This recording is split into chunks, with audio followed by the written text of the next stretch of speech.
Hi, welcome to another edition of Business Weekly on Citi TV. My name is Pius Amihere Eduku, and coming up in this edition, government presents budget to Parliament and seeks the approval of 58.1 billion cedis in expenditure for the rest of the year. Meanwhile, business associations react to announcement of tax cuts in their budget statement. We bring you details of these plus other headline stories for the week.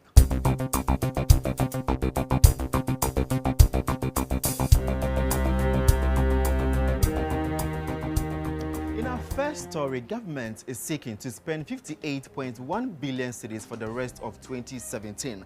This was contained in the budget statement presented to Parliament on Thursday.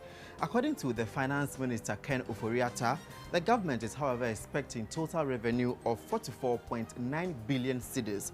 By this, government budget deficit is projected at 13.2 billion cedis, or 6.5% of GDP.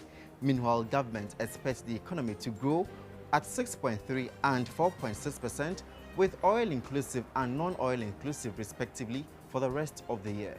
Staying with the budget, government has announced that some 8 taxes will be abolished. These include the 17.5% VAT on financial services and domestic airline tickets, the 1% special import levy, and duty on imported spare parts.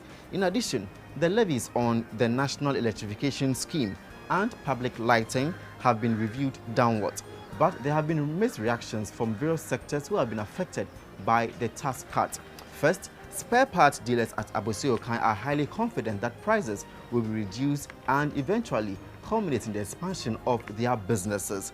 Bankers also believe the 17.5 VAT slashed from financial services will positively impact the cost of borrowing in the short to medium term. Meanwhile, the Ghana Real Estate Developers Association also tells Citi Business News the slashing of the 5% VAT on real estate will open up opportunities for patronage. But economist Dr. Ebo Texan has impressed on government to be strict in regulating the importation of overused spare parts following the tax cut. To some other business stories, and currency analysts have predicted that the cedi's depreciation will run into the second quarter of the year. Information available to Citi Business News indicate that between January and February this year, the cedi has depreciated by 5% and 7% on the interbank foreign exchange and forex bureaus across the country, respectively. Some importers have also warned that they will increase the prices of their goods if the situation continues. Let's take you to the banking sector, because consumers will henceforth be able to demand compliance from their respective institutions due to the formulation of the Consumer Recourse Mechanism Guidelines by the Bank of Ghana. The guidelines, among others, allows consumers to seek redress for complaints with the industry regulator in a timely and independent manner. Banking consultant Nana Otu-Echampon tells Citi Business News the guidelines will promote financial stability and efficiency in the banking sector.